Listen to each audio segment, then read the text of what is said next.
The focus oftentimes is not really on competence, on about how well did you perform The result that was delivered. when you had this office. So you find a CV of someone's. You say you had been governor for 8 years. You had been in the Senate, say 2 times. You had been a minister. So by resume, this person is more qualified than others. But we're talking about the competence of that individual. So how do you judge competence? So if you claim to have this resume, then we should be able to track, trace, and then understand and critique what you have done in the last number of years that you have been holding public portfolio in the country. And I think that's we could start the argument of competence from there. But for someone who is not experienced at all in leadership, in that sense of having spent a number of years in, say, in a public office, then that is where the argument of scrutinizing you based on your manifesto comes in.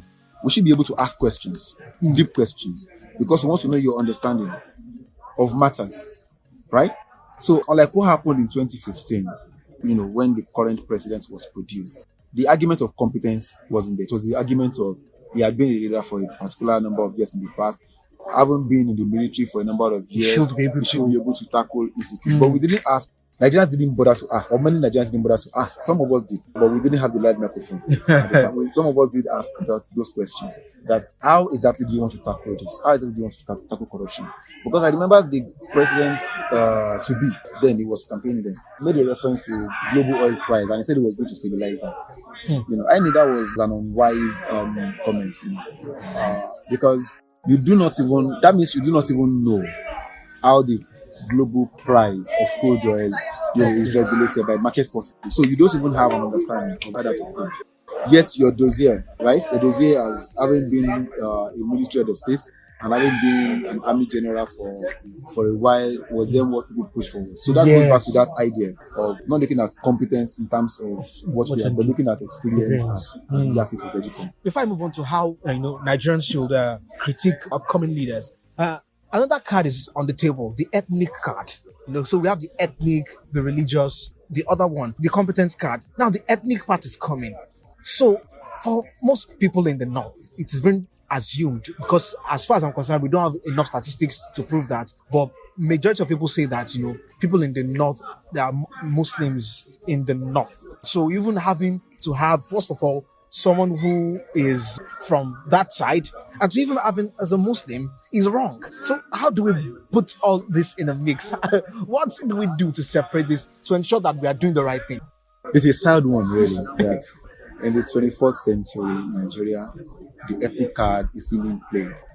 When we're talking about electioneering, it's a really sad one. And when you add religion into the mix, and then you have an overbloated expectation, which will not really necessarily be fulfilled eventually when these people come, when people emerge as leaders. Because if the ethnic card is played maximally, then it will no longer be a matter of whether an individual is competent or not competent. It's going to be a matter of it belongs to this ethnic lineage. Therefore, we are going to vote for him en masse. So competence is already sacrificed. It would have been a different thing altogether. Say if you have qualified candidates, they are all qualified, right? If they By are constitution.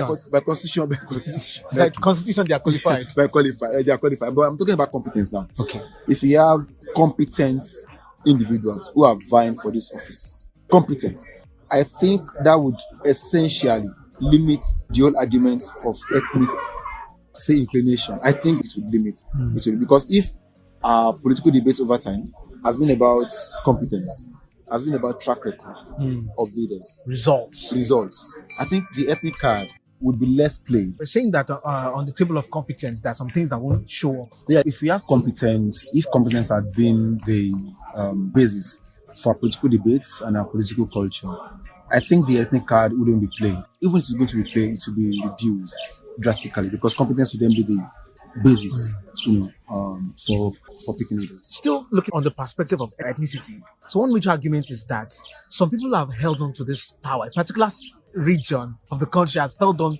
to this power for years. Why don't we just try someone else from another region? And that will be a fair game, seeing that Nigeria is multicultural, it is multi-religious. Yes, I agree with that point. But I think we should have started the entire thing with proper restructuring, right? So allow the components units of the federal structure to have high level of autonomy, right? I think this was tried earlier, the time of regional government. It does not mean that a particular part may not feel sidelined at some point in time, right? But it wouldn't be as perennial as we have it now. Now, PDP used to have, when it drafted the constitution, they used to have this clause which gave, which they call the zoning formula, that once power gets to a particular place, it has to be rotated. Yes, yes. But in the build up to this election, in the build up to the primary election of this year, that particular clause was presumably suspended to say, well, we are going to use merit and not zoning. I will know what that merit means. Merit does not mean merit. Merit does not mean merit in that sense. Because if it were to be really about merit, then the entire zoning formula shouldn't have been part of the constitution of the party in the first instance. But I think also that those who drafted that constitution saw the danger of leaving, because democracy is a game of number, of leaving everything blank in that sense of anybody can vie within their party. Now, I'm talking about the logic of creating that within the party. I'm not talking about whether that should be the yardstick for the general space. But as if you do not have a zoning pattern and you have created a party which has a massive presence in the northern part of the country, that invariably the flag bearer of the party would come from the north almost every time. That would be the resulting factor. But by bringing in the clause of zoning into it, you have already eliminated the possibility of continual domination of a particular part of the country within the party, right? Within the party, and then perhaps also in the general elections. But regarding why not zone this to a particular space that has never been president, well, that is a very complex one. Because you don't have to decide, is it about competence? You are going back to the initial question. Is it now about competence, or is it about ethnic affiliation, or what exactly are we going to push? But if you want to operate by the logic of what has been the basis for judging Nigerian political structure over time, then I would say, if that's the logic, we want that logic to run through, then I would say that a region that has never been produced, should actually be allowed to produce the next president. I would push for that. That a region that has never should be allowed to put, because you do not want that sense of domination. We know that democracy is a game of number, and if a particular region has that massive number, it would always determine who becomes the president. And I'm not sure that is that simple majoritarian rule, which now favors a particular region above others every time, should be the best way to judge how to do We're that. still going to get to this issue of competence, because it's always springing up. Because now we've said that, okay, if I had to look at Nigeria's political history, and then, okay, we should actually look at the fact that, okay, the ones that have not produced it should do that. But before then, you made mention of restructuring. Yes. I remember that last year, this was like a major issue, coupled with the fact that we had so many secessionists rising up.